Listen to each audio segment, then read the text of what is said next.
La parole est à Monsieur Jean-Jacques Candelier. Merci, Monsieur le Président. Monsieur le Premier ministre, la hausse de la TVA au 1er janvier se soldera par une facture de 6 milliards d'euros, principalement à la charge des foyers modestes. Les ménages vont financer un cadeau fiscal de 20 milliards sur l'impôt sur les sociétés. Vous annoncez des coupes de 15 milliards par an dans les dépenses publiques jusqu'en 2017. On le sait aujourd'hui, 1 euro de dépenses publiques en moins, c'est 1 euro de PIB en moins. L'austérité ne permet pas de redresser les comptes. Pourtant, sous les injonctions de la Commission européenne, vous continuez de défendre votre politique de l'offre avec toujours plus d'argent pour les entreprises, y compris celles qui saccagent l'emploi, et toujours moins d'argent pour les services publics et les ménages. Un grand quotidien du soir nous expliquait vendredi que votre remise à plat de la fiscalité augure d'un serrage de vis sans précédent des collectivités territoriales, bien au-delà de l'inacceptable diminution des dotations. Le gouvernement examine l'instauration de plafonds d'emplois territoriaux pour diminuer leurs dépenses. Il envisage de fixer des normes de dépenses de fonctionnement ainsi qu'un bonus-malus. Cela heurterait le principe d'autonomie des collectivités et pénaliserait encore plus l'investissement public. Ce n'est pas ce que les Français attendent, ni ce qui était annoncé pendant la campagne électorale. Monsieur le Premier ministre, comptez-vous changer de cap et entendre des Français qui n'en peuvent plus en abrogeant l'augmentation prévue de la TVA?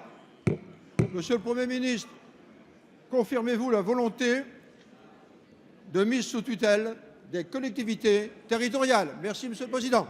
La parole est à Monsieur Bernard Cazeneuve, ministre chargé du budget. Oui, monsieur le député Candelier, réponse. vous évoquez essentiellement 3 sujets. Celui de la fiscalité, celui de la dépense publique et celui des collectivités territoriales.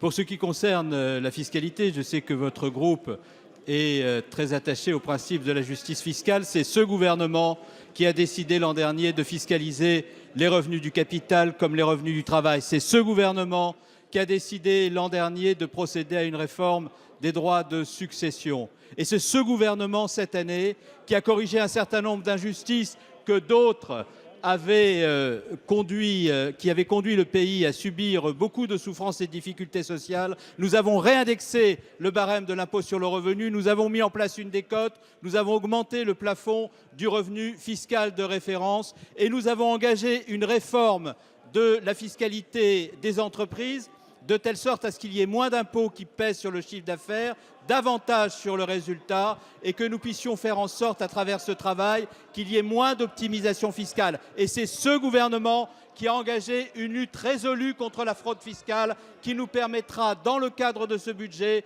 de récupérer près de 2 milliards d'euros de recettes sur ceux qui fraudent. La dépense publique, Monsieur Candelier, si nous sommes attachés, comme vous l'êtes et comme nous le sommes, au service public et à la protection sociale, il faut tout faire pour que la mauvaise dépense publique ne chasse pas la bonne. Il faut tout faire pour moderniser nos services publics. Il faut tout faire pour que chaque euro dépensé soit un euro utile. Enfin, pour ce qui concerne les collectivités locales, Monsieur le député, c'est nous qui avons signé au mois de juillet un pacte de confiance qui permet à des collectivités locales qui étaient confrontées à des dépenses contraintes, qui progressaient fortement, d'avoir des recettes dynamiques qui leur permettent de faire face à leurs obligations de service public. Voilà ce que nous faisons. Vous devriez nous soutenir.